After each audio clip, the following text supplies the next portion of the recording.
So we're preparing to live stream here.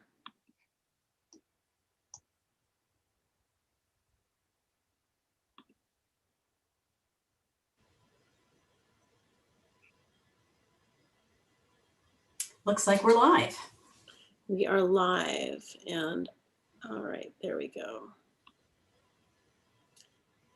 Okay, now I have to do this on my other computer so I can get to, there we go, live now.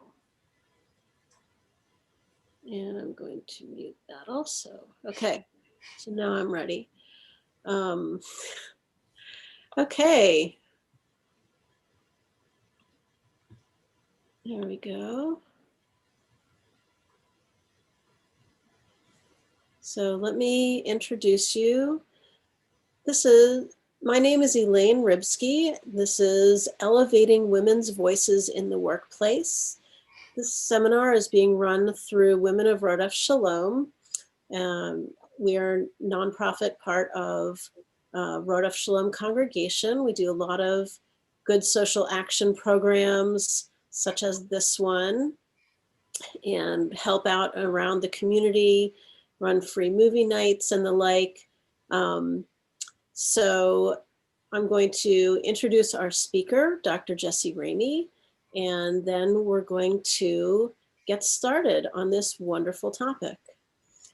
Jessie Ramey, PhD, is the founding director of the Women's Institute at Chatham University and associate professor of Women's and Gender Studies.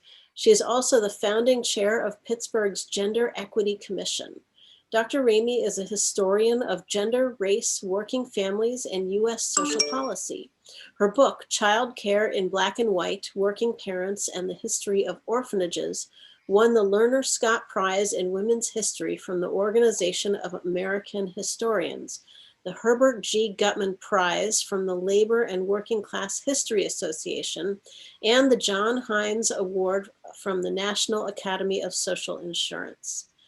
For her work connecting social scholarship and activism, she received the Feminist Change Agent Award from the National Women's Studies Association, a special recognition award from Strong Women, Strong Girls, Pittsburgh's Best Ally Award from Sisters PGH, and the Iris Marion Young Award for political engagement from the University of Pittsburgh.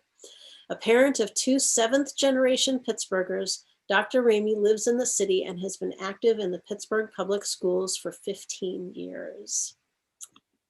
All right, take it away. Oh, Elaine, thank you so much for that introduction. And thank you so much for having me. I'm delighted to be with you all this evening. I know we've got a fairly small group here and we're also live streaming. So if you've got any questions, I think probably the easiest thing to do is to drop them in the chat. And then we will get to those and there'll be plenty of time to chit chat at the end. But since we're sort of multimodal with folks with us here on Zoom and streaming, if you'll use the chat feature, I think that's just going to be the easiest way to get some questions in. And I will try and keep an eye on that. I've got multiple things up on my screen, as we have all learned to do during COVID. So thank you again for joining. And I am going to share my screen now, and hopefully everybody will be able to see the slides.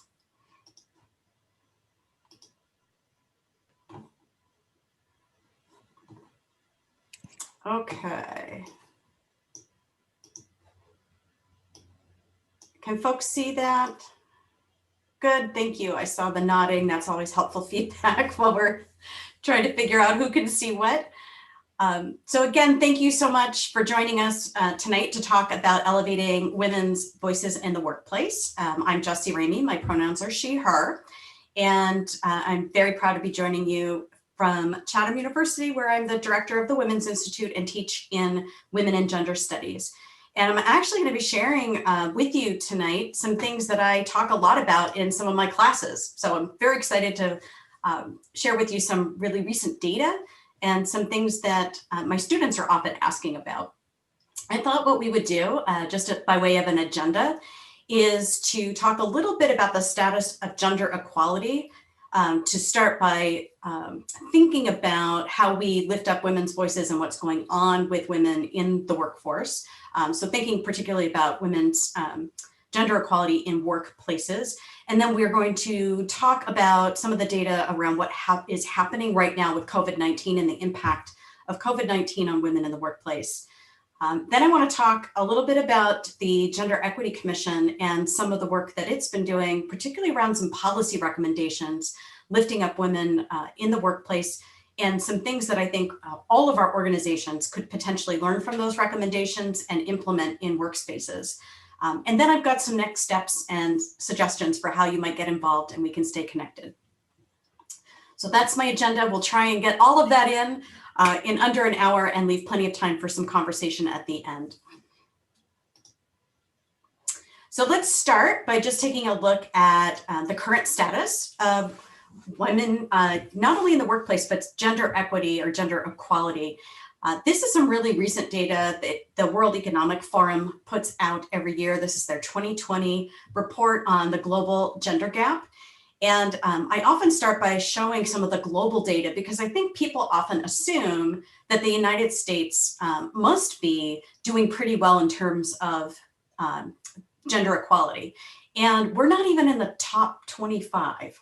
We're not even in the top 50. We have fallen to number 53 on the list. So sometimes that surprises people starting there. So I just want to start by saying, we are really quite far down on the list, just in global comparative perspective, when we think about women's equality. And at this rate of closing the gender gap, and this is a very binary set of data. A lot of the data I'm going to be sharing with you is really looking at men and women and not taking into consideration the broad spectrum of gender identities. This particular data is binary.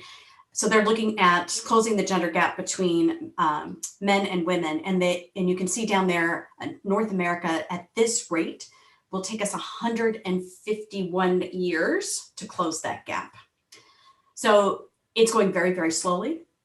And certainly at this rate is not going to happen in any of our lifetimes, unfortunately.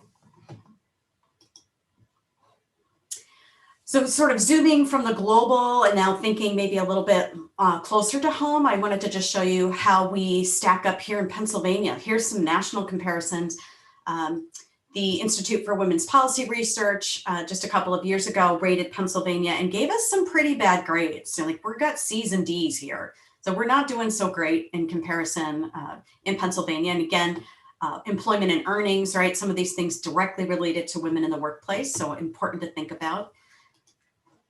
And a lot of these measures are looking at women's political empowerment. There's a direct connection between representation of women in political office and women's economic status and the way that women do in the workplace. So this is an important measure. Pennsylvania, we've actually risen in the ranks a little bit. We're at 31 out of 50 states in terms of women's political representation. We've been thinking a lot about politics this week. So let's just think about the status of women in politics in Pennsylvania. We've never had a governor, a woman governor, and we are doing not so great in terms of our federal legislative representation. So that's one of the reasons that Pennsylvania is ranked rather poorly. In addition to politics, it's useful to think about women's representation in the senior levels of corporate America. Right now, women represent only about 1 in 25 CEOs of the large major corporations in this country.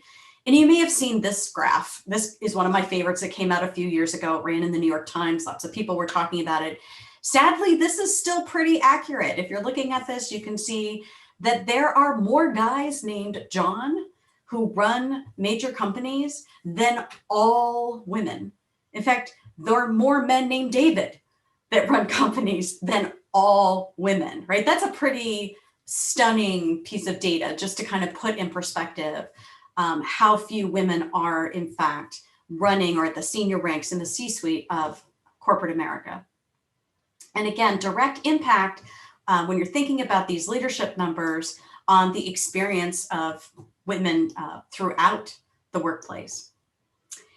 So let's look at some Pittsburgh data while we're thinking about this. I'm sharing all the sort of depressing stuff with you now, right?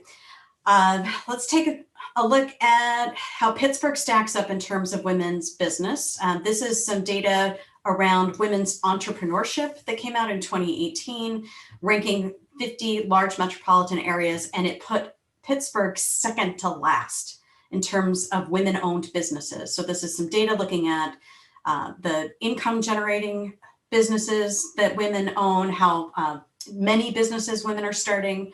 So women are starting fewer businesses in the Pittsburgh metropolitan area, and their businesses are making less money, putting us down at 49 out of 50, which is not great because women-owned business is really an important economic driver for lifting up women in the economy. And here's some more data, also from Lending Tree that came out in just about a year ago, that again, ranking top cities, metropolitan areas. We have Pittsburgh at number 40 out of 50 for working women in general, and looking at a variety of things here, including earnings, access to retirement benefits, health insurance, access to daycare. So some really important things to consider when we're talking about women's equality in the workplace and how we can lift up women's voices. Again, Pittsburgh not looking so good here. I want to talk about wages too, right? So if we're going to think about issues in the workplace and how we can really shine a spotlight on women and lift up women's experiences, certainly the wage gap is something real. I've had people ask me, like, isn't the wage gap, isn't that just fake news, or is that really a thing? So I will share with you, it's absolutely real. There are some things you need to know about the wage gap, however. Sort of depends on how you measure it, but women, particularly white women compared to white men, are often earning about 77, sometimes 78 cents on the dollar. There's a lot of geographic variation. But what's really important to understand is that women of color are earning a lot less than that. So nationally, on average, Hispanic women do absolutely the worst in these rankings. Here you can see earning about 56 cents on the dollar. Here in Pittsburgh, it's even worse than that.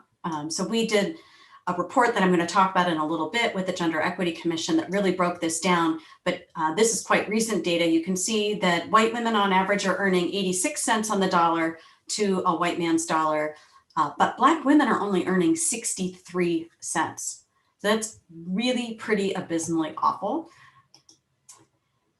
And some other things we found, again, from that same report, this is 2019 data, so very recent, is that Black women's poverty here in Pittsburgh is higher than in 85% of the other cities that we looked at. And this is a very large comparative data set that compared Pittsburgh to about 89 other cities. And we found that Black women in 90% of the cities have a higher income than Black women in Pittsburgh. So again, Pittsburgh's not stacking up so great here when we're specifically looking at Black women. Pittsburgh's Black adult women 5 times more likely to live in poverty than white men here in the Pittsburgh area. And Pittsburgh's got more Black women out of the labor force than in 97% of the other cities that this report looked at. And not surprisingly, as a consequence, more Black children in Pittsburgh are growing up in poverty than almost all of the rest of those cities that this report took a look at. So some pretty devastating data about what's going on here with women, and particularly with Black women in the workplace. I'm just going to show you a little bit more data. Again, we've got some good data about what's happening in 2 sectors of the economy where women sometimes do better. One is the nonprofit sector. And by better, I mean, these are often dominated by women. The nonprofit sector has about 74% of its workforce is women. But this data, which came out from our colleagues at the Bayer Center for Nonprofit Management at Robert Morris University, found that while the sector is full of women, they too are only earning about 74 cents on the dollar. And in fact, women who run these nonprofits, even large nonprofits here in Southwest Pennsylvania, are earning only 81 cents on the dollar compared to their male peers. So that, again, this is very local data. I think is helpful to understand what's happening.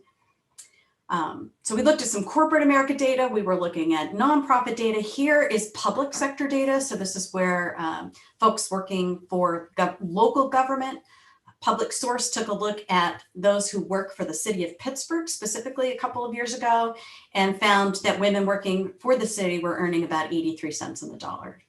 So kind of a theme going here, right? This wage gap is quite real and quite persistent. And of course, wages are not the only issue, but they definitely are an indication of what's happening in the workplace. And I want to talk about what's been happening under COVID, right? This is really important. This particular political cartoon is by Pittsburgh's own beloved Rob Rogers. He got this out, he was very prescient. I think this came out in April of last year. So this was pretty near the beginning of the pandemic. And he had already kind of put his finger on something here around COVID, realizing that we've got some systemic impacts that are really making the experience of the pandemic quite different for different populations. So here's some of what we've learned. Clearly, the health impacts of COVID have been vastly disproportionate for communities of color. So let's just start there. That's really, really important. And we know that the pandemic's absolutely had a disproportionate impact on essential workers, frontline workers. We held a town hall back in April, the Gender Equity Commission did. We were hearing from people telling us, we can't risk our lives because we can't risk our livelihood. I can't give up my income in order to stay home and keep my family safe. And we know that caregiving is really impacting women's experience. In particular, I'm going to show you some more data in a moment, but mothers have reduced their work 4 to 5 times more than fathers have reduced their work hours under COVID.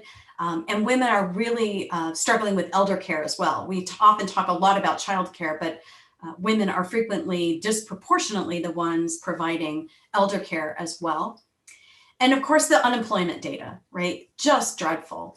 We've had the unemployment figures just go through the roof, unlike anything we've seen in decades.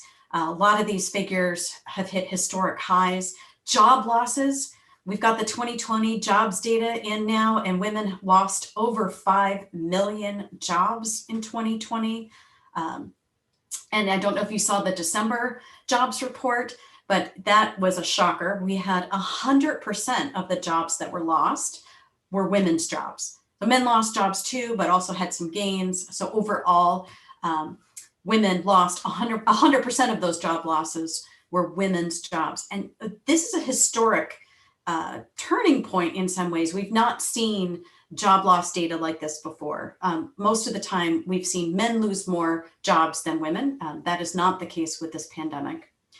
And of course, I work with students, and I'm particularly concerned about our young people. I've got students who'll be graduating this year into this pandemic recession, and we know the impact, particularly for young women, over a lifetime of earnings. There's this accumulation effect that they will see probably for the rest of their lives in terms of what's happening right now. So I worry a lot about that. Let me give you some more data on what we know is going on with COVID. This is some recent findings, zooming back out now and looking internationally. This is data put together by the United Nations Women. So UN Women looking globally at what's happening with women. And not surprisingly, they're finding that everybody's doing more at home because lots of people are at home, but women are doing more childcare, more teaching, more playing with, reading to children. This is where you really see some difference, right? Cooking and serving meals. Women doing 32% more of that right now during the pandemic, men reporting only 18% more. And look at men saying, I don't usually do it at all. 48%, almost half of men saying they don't normally participate in cooking and serving meals. Same thing with cleaning, women doing a lot more of the cleaning. So that's some, again, global data. Here's some national data that's just come out. This is the McKinsey & Company that puts out data on women in the workplace. This is their 2020 report. They've been doing an annual report for about the last 5 years, which was showing that we were finally starting to close a bunch of the gaps for women in the workplace. And this year, because of COVID, they highlighted a whole bunch of ways in which women are really struggling in workplaces. So I'm going to just share some of this data. Again, this is very recent data. looking at thousands of employees and employers nationally. Very similar findings here, finding that mothers are much more likely than fathers to consider scaling back or leaving the workplace altogether because of COVID.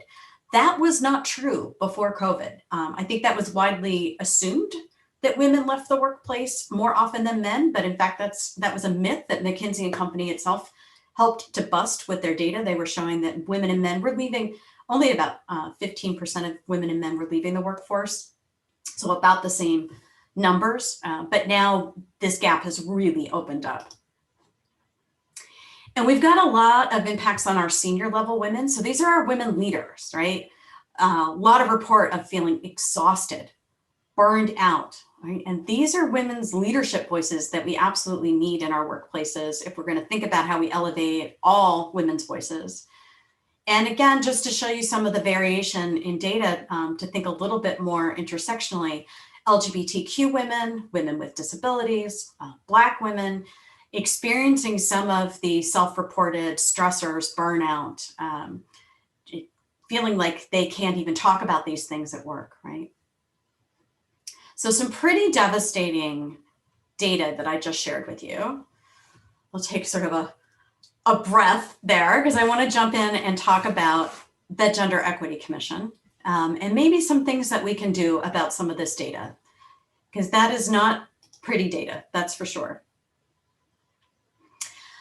So let's talk about the Gender Equity Commission, what it's doing. Before I should give you just this sort of short version of what the commission is and the ways in which it is really trying to lift up women's experiences in particular, but people of all genders, and really center the work around closing gender gaps. The mission of the Gender Equity Commission is to achieve equity for women and girls in the city of Pittsburgh. And the vision is really a future in which everyone in the city, regardless of gender identity or expression, is safe in all places, empowered to achieve their full potential, and no longer faces those structural or institutional barriers to economic, social, and political equality. And we've been talking a lot about economic equality, but again, all of this is linked together. The Gender Equity Commission sits in the mayor's office, and also reports to city council. And the commission itself got its start as a grassroots movement back in 2015. Women here in Pittsburgh and some male allies and others got together and decided that they would really like to get a commission going, and were looked to get a CEDAW ordinance passed by the city of Pittsburgh. CEDAW, if you're not familiar with that acronym, CEDAW stands for the Convention on the Elimination of All Forms of Discrimination Against Women. This was actually a UN convention that was passed way back in the 70s, and the United States is one of the few countries on the planet that has not signed on to this convention. It's basically an international Bill of Rights for women. Activists have really, over the last 15 or 20 years, basically gotten tired of trying to get the United States to sign on to this convention, and have started a very clever grassroots campaign to make cities, CEDAW cities, to have cities sign on essentially to the planks in the platform of this International Bill of Rights for women. So Pittsburgh became the 6th CEDAW city in the nation. Very, very proud of Pittsburgh. City Council passed that ordinance back in 2016. And the CEDAW ordinance is the one that also formed the Gender Equity Commission. So the commission got seated in the beginning of 2018. We all had our interviews in 2017. We got seated in 2018. So we are just starting our 3rd year together. So we really are still kind of a very young commission, but I wanted to give you a sense of where we came from. These are your commissioners. These are 15 volunteers, all volunteers who meet every month and really try to take a look at how we can close gender gaps of all types in the city of Pittsburgh, and frankly, make Pittsburgh better for everybody. One of the things that we did right off the bat was a report that got a lot of attention. You may have heard about this report that came out in 2019, taking a look at Pittsburgh's inequality across, particularly across gender and race. This was one of 4 planned reports. We had others in the works, and COVID has put a bunch of kinks in the works, of course, for us. But this report did really shine a light. I've already shared some of the data from it with you, really shined a light on some of the immense disparities for Black Pittsburghers. No surprise, really, in that data, particularly for folks who live that reality every day, but really was able to put some data behind a lot of what people know in their lived experiences. And really, in terms of key findings, wanting to think about if we're going to make Pittsburgh livable for all, the report lifted up 8 areas where Pittsburgh really could do a lot more and needs to do a lot more, frankly, must do a lot more. The first one around Black women's maternal mortality, I'm not going to talk too much about tonight, but this one did receive probably the most media attention and folks talking about just why that is. But Black women's employment and poverty, directly related to these workplace issues as well. And there are definitely relationships between workplace inequalities and what's going on with economic justice issues and maternal mortality as well. So don't want to pretend like those don't exist. But I just wanted you to see some of these findings and recommendations. And you can see why the commission is so interested in thinking about ways that we can have an impact on women's economic status and what's happening here in Pittsburgh. So I mentioned to you that back in April, we were just a few weeks into this COVID crisis, and the Gender Equity Commission actually held a town hall. We had hundreds of people come and talk about what was going on in their lives, what they were seeing with COVID. And right off the bat, people were talking to us about, we have to stop saying that we're going to get back to normal. What we've really got to do is build an equitable new normal. So the commission started pulling together some recommendations, and we also wanted to address, obviously, the crisis of racist violence that the country has been experiencing, frankly, for over 400 years, but has really been a part of the national conversation in 2020. So we put together a report with 11 policy recommendations. These are recommendations for the city of Pittsburgh. I'll pull them up here so you can see them. But I want to share with you tonight a number of these that I've circled here in red that are really directly related to women's experiences in the workplace and ways in which potentially some of your organizations might be thinking about how we could narrow some of these gender gaps and make life better for everybody. So you can see we've got 11 recommendations. I'm not going to run through all of them. I'm going to try and focus here on number 5 through 9 because these are really directly related to economic justice issues and closing those gender gaps. Okay, so now I'm going to jump in, talk a little bit about these and just what we mean with each of these recommendations. So number 5 was fully implement and update the city's Rooney Rule with results to further equity goals in hiring and promotions. If you're not familiar with the Rooney Rule, probably might suspect it has something to do with the Steelers. If you're a Pittsburgher, you know this name. In fact, back in 2003, the National Football League under Rooney adopted what was called the Rooney Rule for football. And it required at the time that every search for a coach position, senior coaching position, had to include at least one diverse candidate.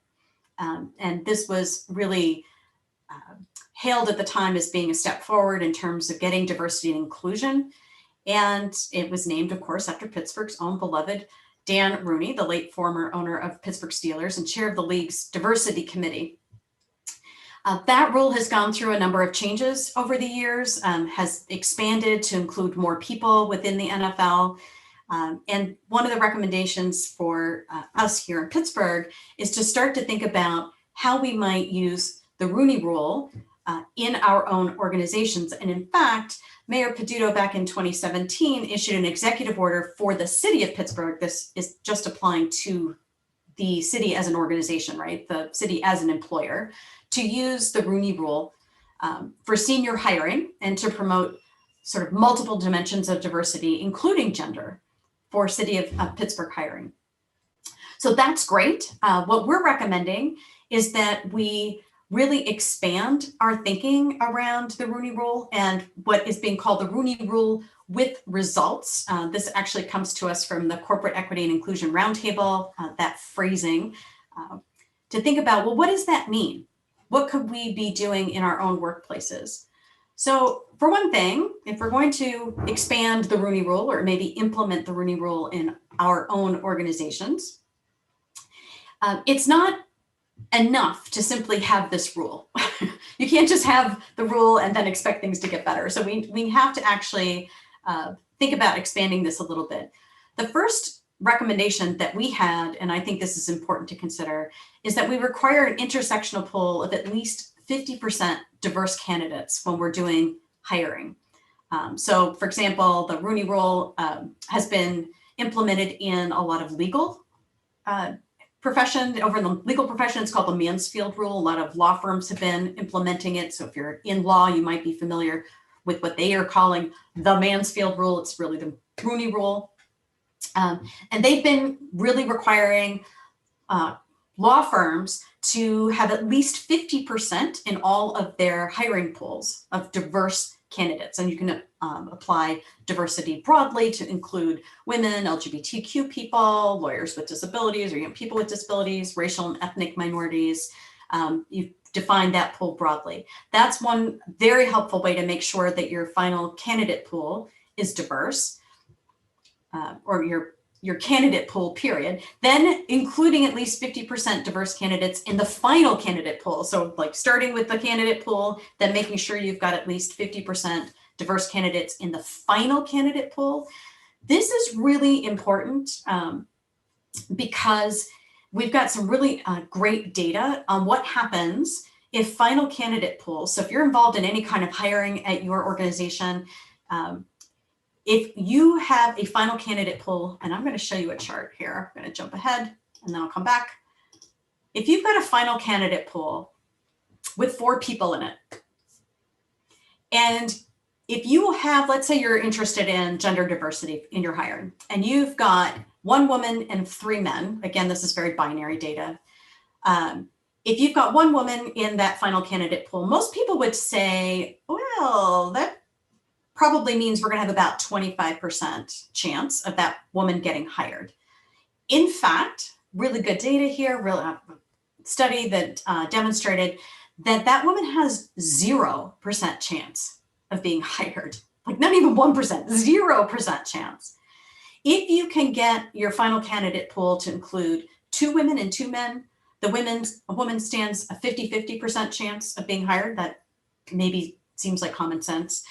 And then up at 3 women out of 1 man, you would think this would be 75%, but it's not. It's about 67%.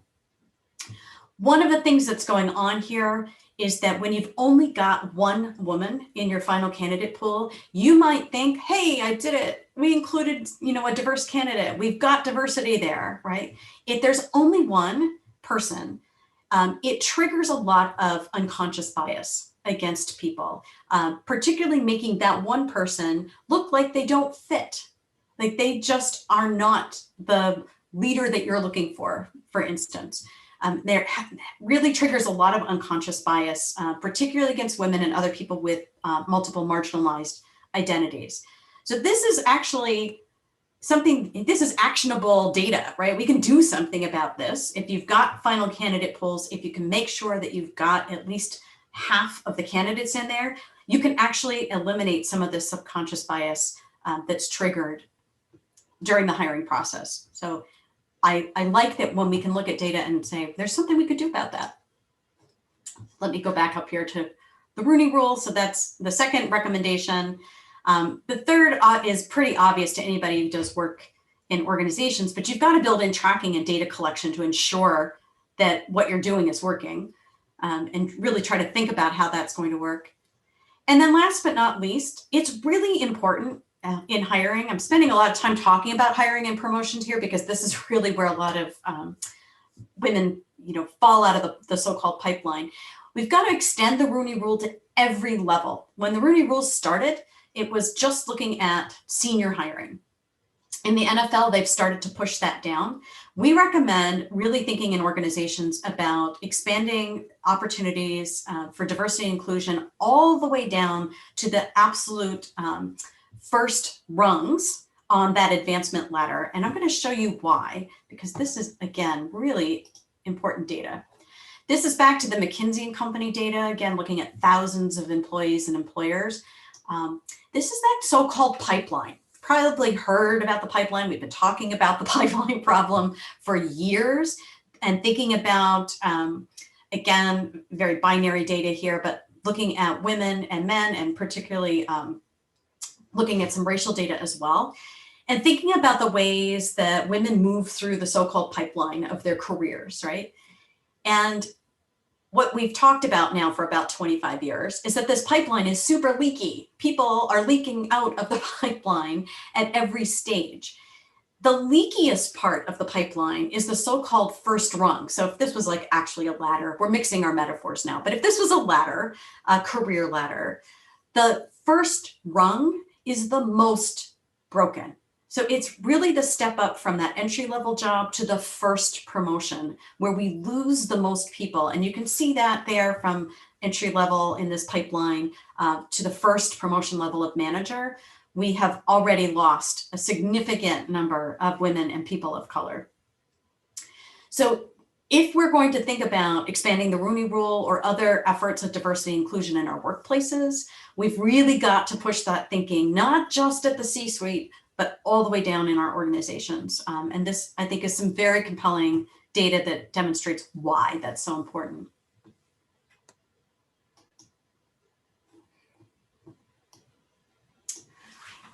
All right. The next policy recommendation from the Gender Equity Commission was taking a look at pay equity in hiring by requiring pay transparency and banning prior salary history questions. So let me explain why these are important. And frankly, I would love to see these both passed as legislation would be required to do this, but we would very much like to see this happen in a way that we could have all employers in the city of Pittsburgh banning prior salary history questions and requiring pay transparency. So let me explain what those are and why this is so important. It turns out that if you're really interested in closing the gender wage gap, probably one of the best things we can do is to require pay transparency. And that's as simple as it sounds. It means that people in a workplace know what other people make. It also sounds kind of scary, right? Because most of us don't work in workplaces where we know what everybody else makes. And that could be potentially jarring. But we actually got some data. This is pay scale data from 2020 that suggests that pay transparency might be one way that we could eliminate the wage gap completely, and the results of this particular study suggest. So pretty powerful suggestions here. There are definitely organizations. The city of Pittsburgh has required pay transparency and has banned prior salary questions, and I'll explain what that is in a moment. Again, but that doesn't apply to all employers. So the recommendation from the commission is that we expand these to all employers in the city of Pittsburgh. And here's what banning prior salary history questions might look like. So many states and municipalities have started to do this. What it is an effort to not allow in the hiring process any questions about what people made at their prior job. And the reason that's important is that it tends to lock in prior earnings, and it has a disproportionate impact on women and other marginalized people. So if you were interviewing for a job, I think we could all agree that one should be paid based on merit and the new job. And if you are the person for that job, you should be paid what you're worth for that job, not based on what you got paid in your prior position. So banning prior salary history questions has been shown to really boost earnings and close some of those gaps. This, again, the city of Pittsburgh passed its ordinance back in 2017, and it is now in effect for people who work for the city of Pittsburgh. I always do like big C, little c. So for the city of Pittsburgh, but not for everybody in the city. We would need additional legislation to do that. However, the city of Philadelphia has passed legislation, and it has just stood up last year in a court of the Pennsylvania Supreme Court, decided that that ban could stand, and they are in fact regulating private employers in the city of Philadelphia, and they have banned prior salary history questions. There are other municipalities all over the country that have done this, including states. Our state bans prior salary history questions just for job applicants, again, to the state, but we don't have a statewide ban in place. These sound simple in practice, and they actually could do quite a lot of good. The other thing that we are recommending is strengthening existing paid sick leave legislation and how it is implemented. The good news here is that we have a fabulous grassroots coalition that put together a paid sick leave campaign and got really important legislation passed in the city of Pittsburgh, trying to get some of that same legislation passed for Allegheny County through Allegheny County Council right now. It just went into effect, in fact, right at the beginning of the pandemic in March of 2020. And there are several ways in which the coalition and the commission is lifting up the recommendations here of the coalition. Several ways in which I think the legislation can be strengthened. So we should always be looking to how we can strengthen those protections. And again, paid sick leave, really important for women, really important for frontline workers, really important for some of those lowest paid jobs that are predominated by women, like cashiers, childcare workers, right? A lot of folks don't have access, previously didn't have access to paid sick leave. Paid sick leave in the city of Pittsburgh does apply to all employers. Okay, so this one's a little bit different than the others I was just talking about. That's what was so impressive about getting this passed in Pittsburgh. But again, some suggestions for how we could get that strengthened. And I would love to see us get all of this passed through Allegheny County Council as well. And yay to grassroots activists who got all of that work done. That was really important work. Also, recommendation here around paid safe leave. So you often see paid sick leave and paid safe leave passed together in municipalities and organizations. Paid safe leave is available to employees, again, working for the city of Pittsburgh. We'd love to see this expanded so that all Pittsburghers can benefit from these protections against gender-based violence. If you're not familiar with paid safe leave, similar to paid sick leave, right? This is a way for people who are experiencing intimate partner violence to get the time that they need at work to show up for a court appointment, to get themselves safe, to get their children safe or their pets, to get new housing sometimes. So this is can be a very, very important set of protections so that folks are not jeopardizing their income and their jobs when they're experiencing intimate partner violence. And showing you again some of the data here, which you're probably familiar with, but is awful and horrible and stunning.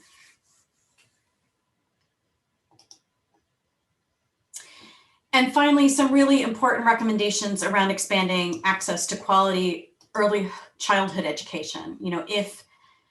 If COVID-19 did nothing else, it certainly demonstrated to much of America what a childcare crisis we have. We've got a patchwork quilt of childcare programs that is simply inadequate to the task of taking care of all of America's children. Those of us, like myself, with 2 kids still at home and trying to experience that while trying to work under COVID, we can attest to the massive problem we have in this country.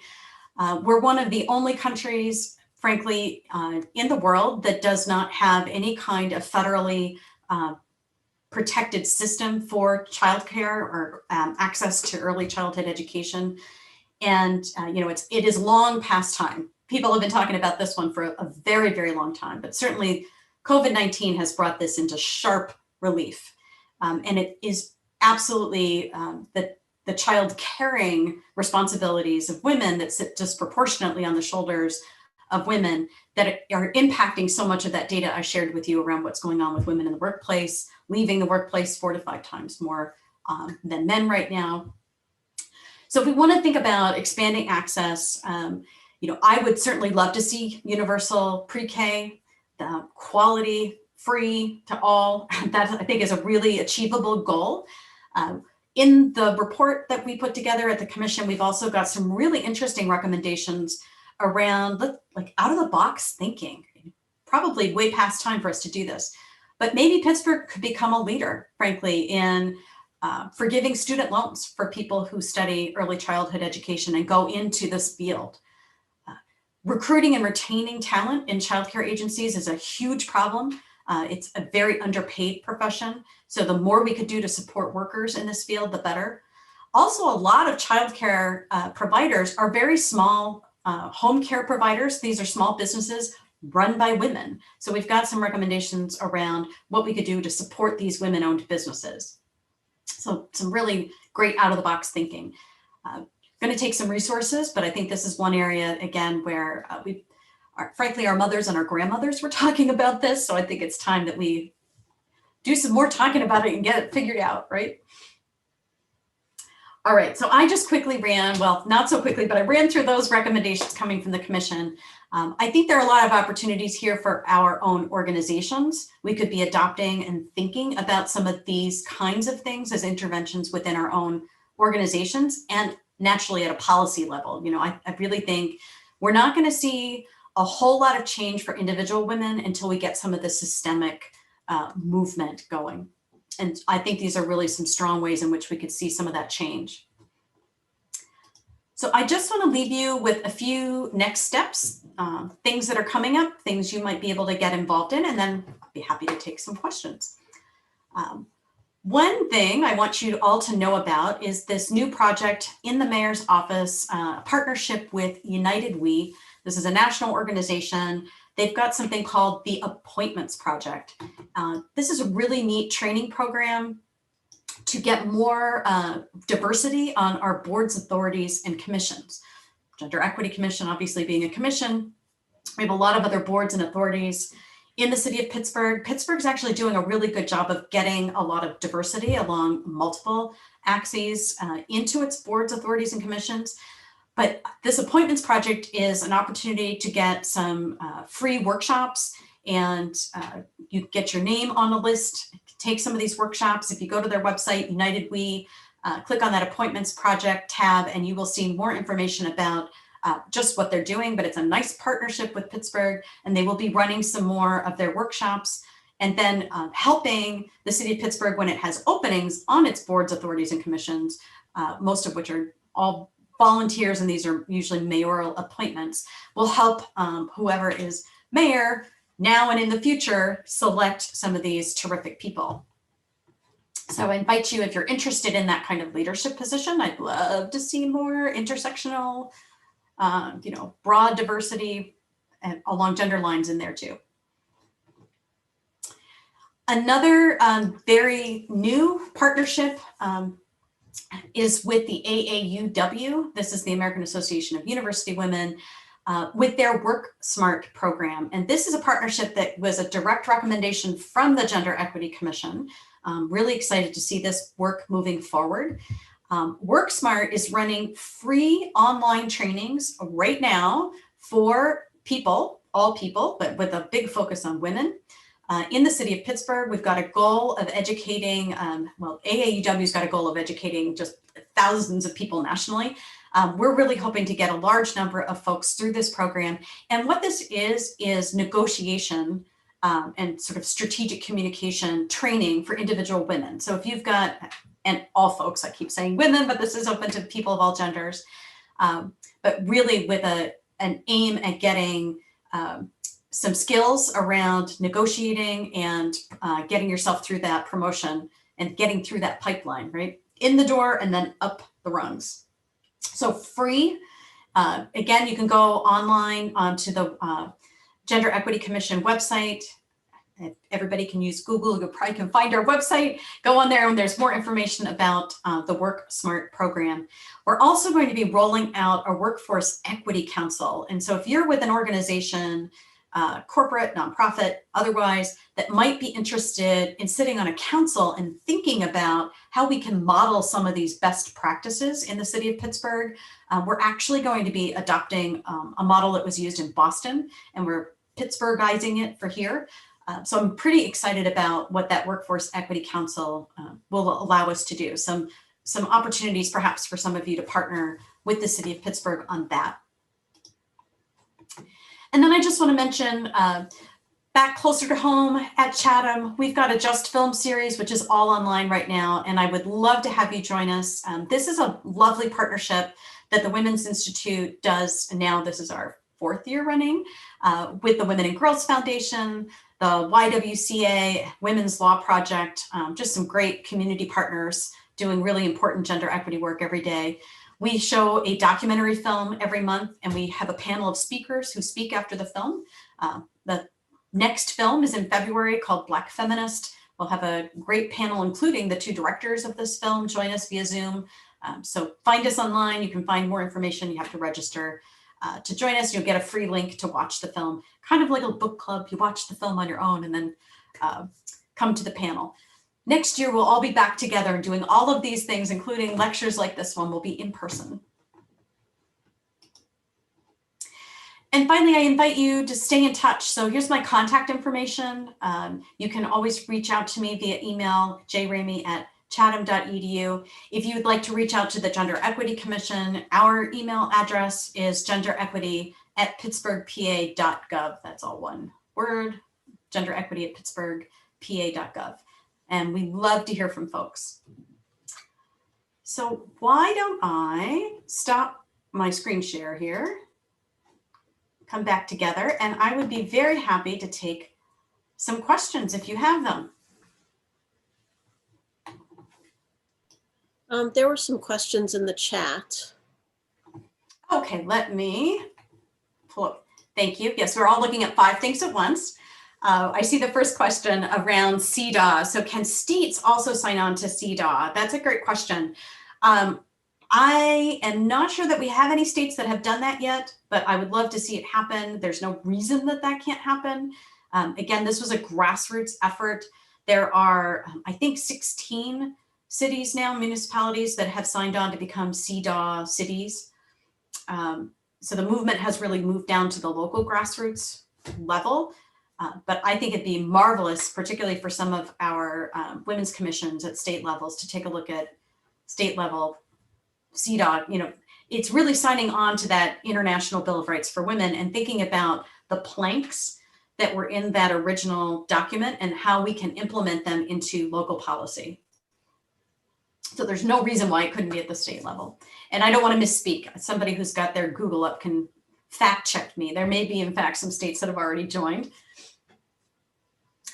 I see the next question. Is the percentage of diverse candidates in the Rooney Rule based on the standard candidate being a white male? Let me see if I understand what you're asking. So looking for, if you're asking, like, if you're trying to get 50% representation, like would 50% be white men and the other 50% be diverse candidates? In the very simplified, research they did, yes, that was the assumption. Those won't necessarily be the proportions of all workplaces, of course. But just that, I think that graph is really helpful, right? Just that simplistic thinking of like, wow, getting at least more than one person with some diverse social identities in that final candidate pool can have a big impact on hiring. So yeah, thank you for that question. I'm looking now. What are common types of pushback and how do you counter it? So Doug, you just asked me that question. Tell me what you mean by which areas of pushback, because we get pushback on all of on all of these policies, and women in the workplace are getting pushback all of the time. So did you have something in particular that you thought? Oh, I think we have to unmute Doug if we want him to, or you can chat at me. Oh, much easier to unmute. Thank you. There you go. I guess I don't have a specific pushback that I'm thinking about. I'm sort of asking you, but the general idea is, this is a change that you're asking, especially men, to be making, and it's an issue that men don't have to think about because they don't face the consequences of these problems. And so it can be hard to convince people that it's even something to think about. And when you have conversations with men who are not thinking about these issues, I imagine they think, oh, the wage gap doesn't exist. And, oh, this isn't a problem in our organization, even though it is. It just seems like those are common responses you might get from somebody who hasn't witnessed the actual effects that you're talking about. Yeah, I mean, so one thing that I was just talking to my students this week about, in fact, was the business case for diversity and inclusion. And, it's kind of this question that you're asking, like, why should everybody care about this? Not just men, but why should we all care about the inclusion of women and people with multiple marginalized identities throughout our organizations? And there's a really strong business case for diversity and inclusion along all these aspects of diversity, including some pretty compelling data around the financial bottom line. So just for instance, we've got some data that came out about 2 years ago that demonstrated that companies that don't have any women, let's just talk about gender diversity now. Again, this is very binary data.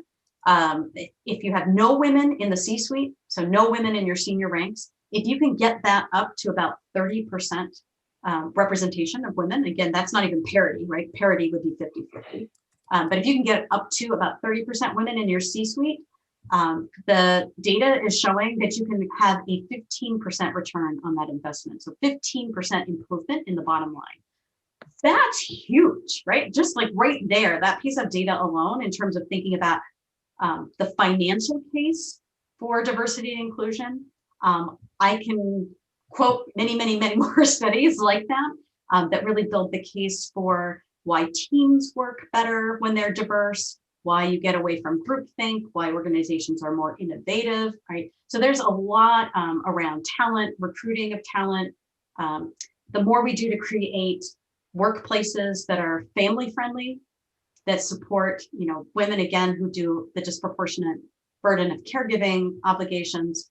But the more that we have family-friendly policies in the workplace, the more we create workplaces that everybody wants to be in, and really lots of data that shows how that impacts the bottom line, reduces turnover, which is often a very expensive thing for organizations.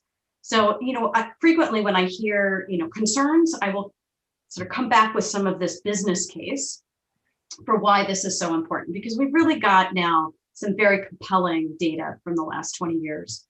Are there any resources Are there any resources that summarize some of the things that you just mentioned? Yeah, so the Catalyst, the organization called Catalyst, you can Google that. They have some of this really nicely summarized in some one-pagers and infographics that you can share within organizations. I highly recommend them for some of this data. I was sharing with you some of the data from McKinsey and Company. Between the two of them, they've done a nice job of summarizing a lot of this data nationally. And Institute for Women's Policy Research is another national organization, kind of a clearinghouse for policy research on women, lots of data about women in the workplace. And I don't think that we only need to make business arguments or financial arguments for why this stuff matters. But I think, what you're suggesting is true. Oftentimes we have to push back a little bit and explain just why people need to care within their organizations past simple fairness arguments, right? For sure. Let me see if I missed any other questions. Elaine, what's coming in? We got a little bit more in there. Okay.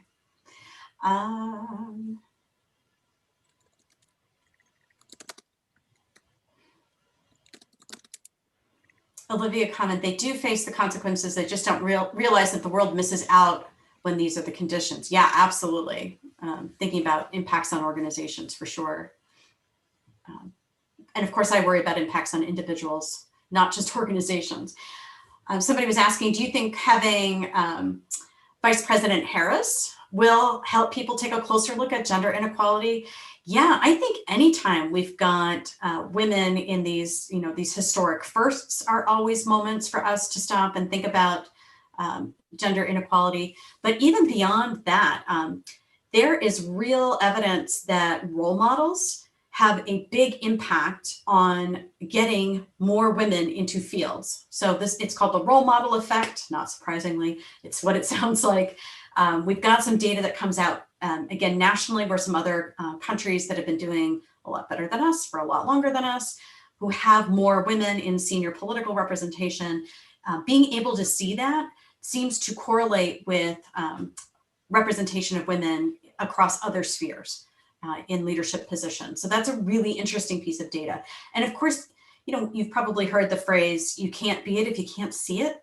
So thinking about girls and young women being able to see all of these role models, there's a real influence there. So I definitely think having her in there, it's not just a glass ceiling shattering moment, but having role models is terribly important. So thank you for that question.